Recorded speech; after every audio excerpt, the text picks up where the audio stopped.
तो ये बात तो पक्की हो गई कि लोक से बाहर जीव नहीं पाए जाते। सभी जीव कहाँ पाए जाते हैं? लोक में।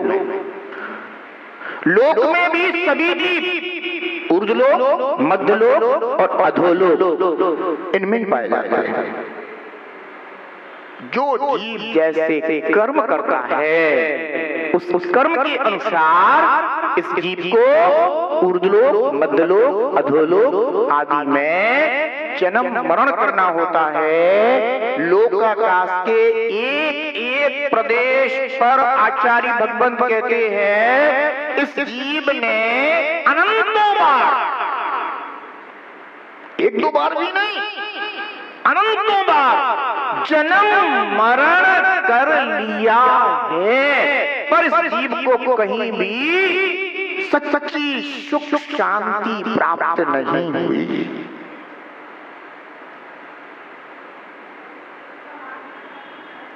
सब तरफ राजा के देख लिया, जन्म मरण करके देख लिया, पर सच्चा सुख नहीं मिला। कारण जहां सच्चा सुख है वहां नहीं खोजा, जहां सुख नहीं है वहां कर्मोदय से जन्म मरण करके जीव दुख ही भोगता रहा। समझ में आ रहा है ना? कुछ करना है, केवल कर्मोदय से प्राप्त पर्याय को और आयु कर्म को भोग कर जीवन व्यतीत नहीं करना, कुछ बनना है। जैसे जन्म होता है तो माता पिता कहते पढ़ लिख करके कुछ बन जा, तो उनकी बात तो मान जाते हैं कि हाँ पिताजी ठीक कह रहे हैं, पढ़ लिख करके कुछ बन जाओ। पर जिनेंद्र देव कहते हैं कि भाई ये नाना प्रकार के रूप तो तूने अनेकों बार रख लिए हैं। 4 गति 84 लाख योनियों में मिलने वाले जितने भी रंग रूप हैं, कर्मोदय से प्राप्त होने वाली जितनी अवस्थाएं हैं, जितनी पर्याय हैं, तूने अनेकों बार उनको प्राप्त कर करके छोड़ दिया है।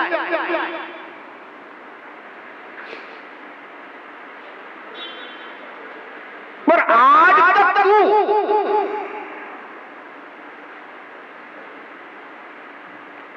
अरहंत सिद्ध की पर्याय को प्राप्त नहीं हुआ।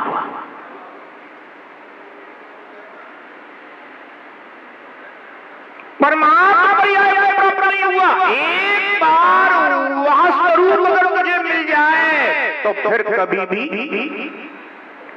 अन्य रूप धारण नहीं करना होगा जिसमें दुख मिलता है। प्राप्त क्या करना है?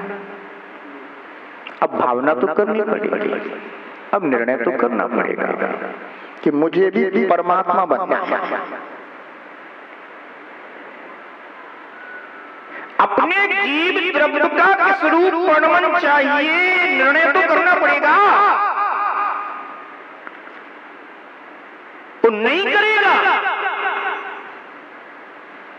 तो जिस तरह के तू अच्छे बुरे परिणाम करेगा उन परिणामों का फल तुझे नाना प्रकार की इन 84 लाख योनियों में जन्म मरण करते हुए प्राप्त होता रहेगा।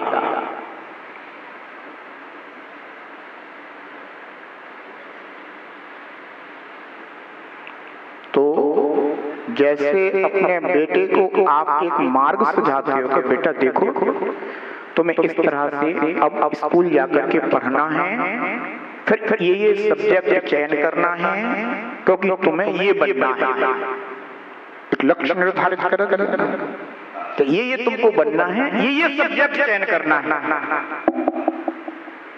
ऐसे ही हमें अब इस लोक में यह मनुष्य पर्याय में जन्म प्राप्त हो गया है, तो जो परमात्मा बनने का सब्जेक्ट है, जो परमात्मा बनने का का विषय है, मार्ग है, हमें उसका निर्णय करना होगा, उसका चयन करना होगा, खोजना होगा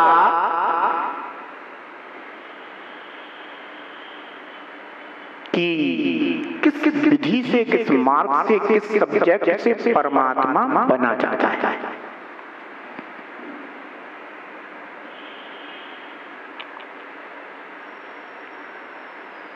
मनुष्य बन करके तो अनेकों बार देख लिया, मिला क्या? जिस परिवार में जन्मे उसी परिवार से झगड़ा कर बैठे,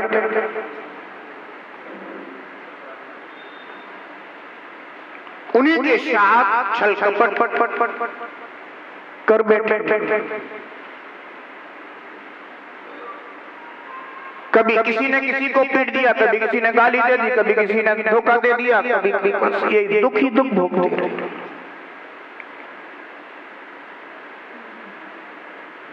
आगे पिटते रहना, मिटते रहना, ये अच्छा है क्या?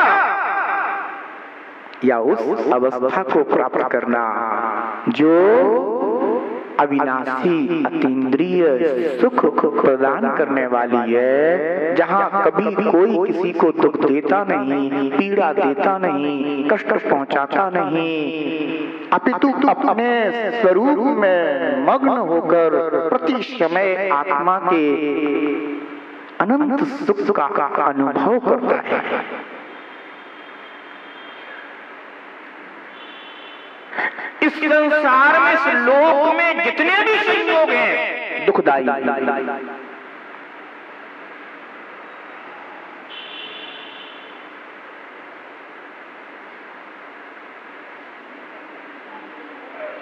क्या? इस लोक में जितने भी संयोग हैं सब दुखदायी, अनंतों बार संयोग बन चुके। संयोग तो मोह के उदय में ही स्वीकार होते हैं माता जी। नहीं, संयोग से दुख ही पैदा होता हो तो ऐसा भी नहीं।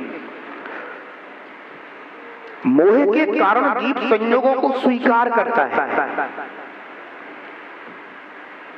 उनमें राग द्वेष करता है, और यही राग द्वेष मोह जीव के लिए दुख के कारण हो जाता है।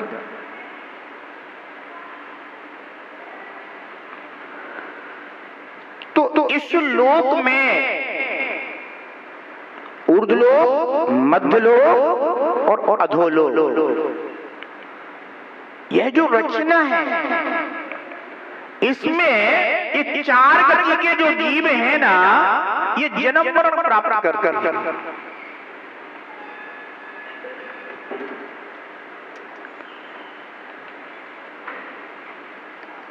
कमर के नीचे का भाग हो गया अधोलोक, कमर का भाग हो गया मध्यलोक, और कमर के ऊपर का भाग हो गया ऊर्ध्वलोक।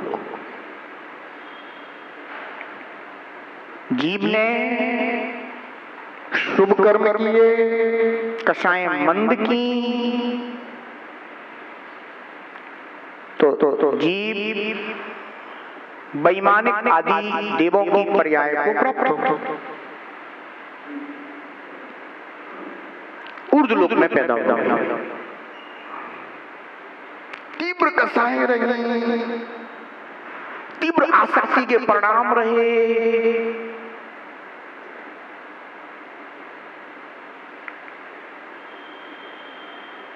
बहुत परिग्रह की भावना रही, ये वस्तु मेरी हो जाए, ये वस्तु मेरी हो जाए, ये वस्तु मेरी हो जाए, बस ये प्रणाम ही प्रणाम करता रहा। वस्तु तो तब हो गई तेरा पुण्य कर्म का उदय। बहुत से जीव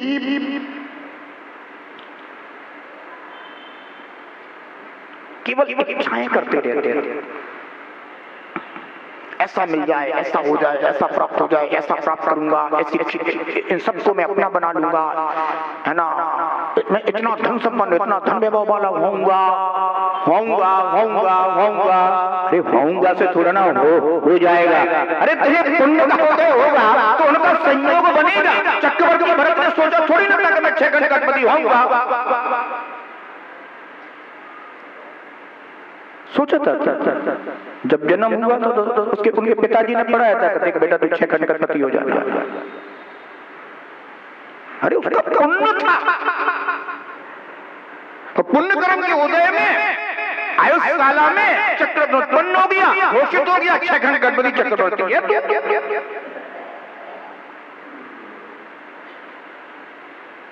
बहुत आराम, बहुत परिग्रह के परिणाम जो जीव के बनते रहते हैं, ये अधोलोक नरक में उत्पन्न होने में कारण है। इसलिए इस लोक में रहते हुए जीव को यह बोध कराया जाता है, किसका बोध? मृत्यु का बोध। तू जो जितनी कल्पनाएं कर रहा है, इन सब पदार्थों के संयोग की इच्छा कर रहा है, प्राप्ति की इच्छा कर रहा है, बस इतना बता दे कि मृत्यु के समय तू साथ क्या लेकर जाएगा। ये विवेक अगर आ जाएगा तो इतनी इच्छाएं करना व्यर्थ मालूम पड़ेगा। फिर तू ये सोचेगा कि जीवन के लिए जो उपयोगी हो उतना ही पर्याप्त है, ये व्यर्थ का बोझा बांधने से क्या फायदा है। क्योंकि साथ तो मैं लेकर जाऊंगा,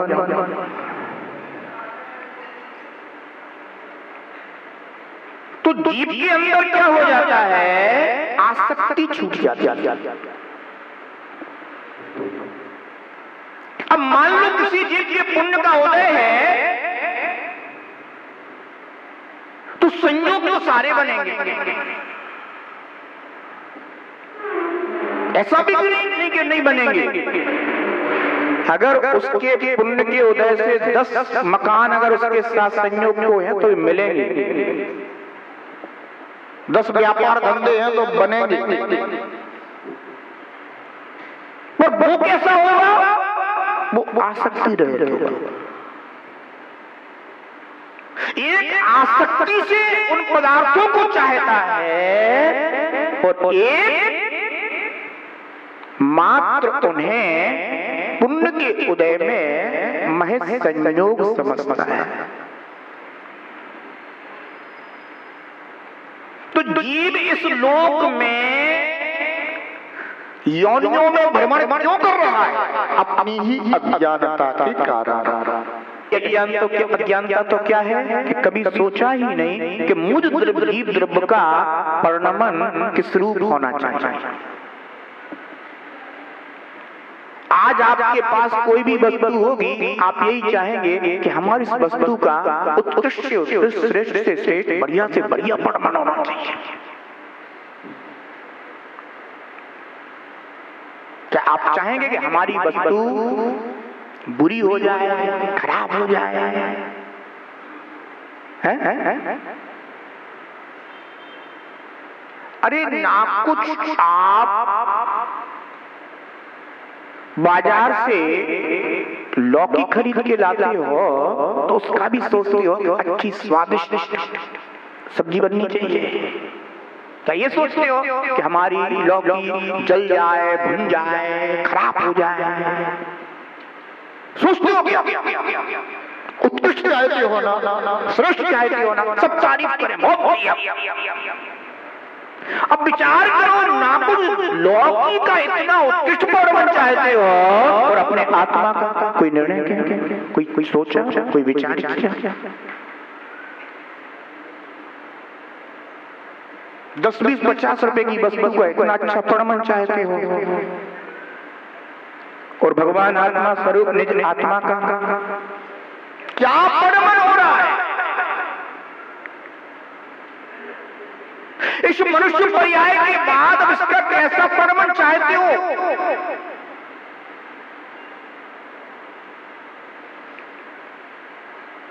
जिन्हें भगवान बता रहे हैं कि आखिर मनुष्य गति में, त्रिज गति में, देव गति में, नरक गति में जाने के कौन से परिणाम हैं। इन परिणामों को अगर तू करता रहेगा तो ऐसी ऐसी दुर्गतियों में तुझे जाना पड़ेगा।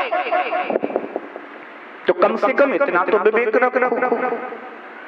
ये तो विवेक रख लिया कि भाई इतनी देर तक अगर हमने अपना पात्र अग्नि पर रख दिया तो हमारी वस्तु खराब हो जाएगी।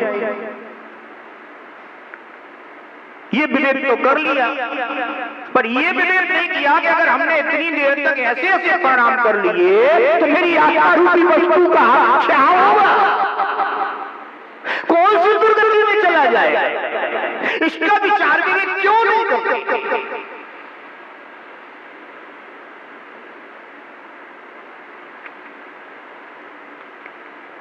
ध्यान रखो, सुख इसके शरीर से नहीं मिलता, जो इस शरीर के अंदर आत्मा बैठा हुआ है ना, उससे मिलता है। चाहे इंद्रियजन्य हो और चाहे अतीन्द्रिय हो, सुख तो आत्मा का ही स्वभाव है।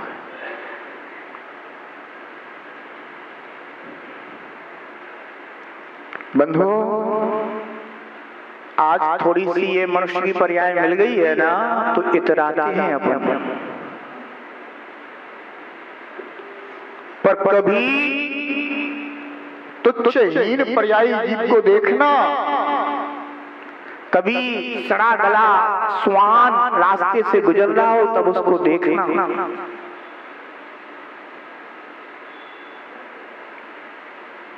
कि अरे शरीर की क्या अवस्था हो रही है।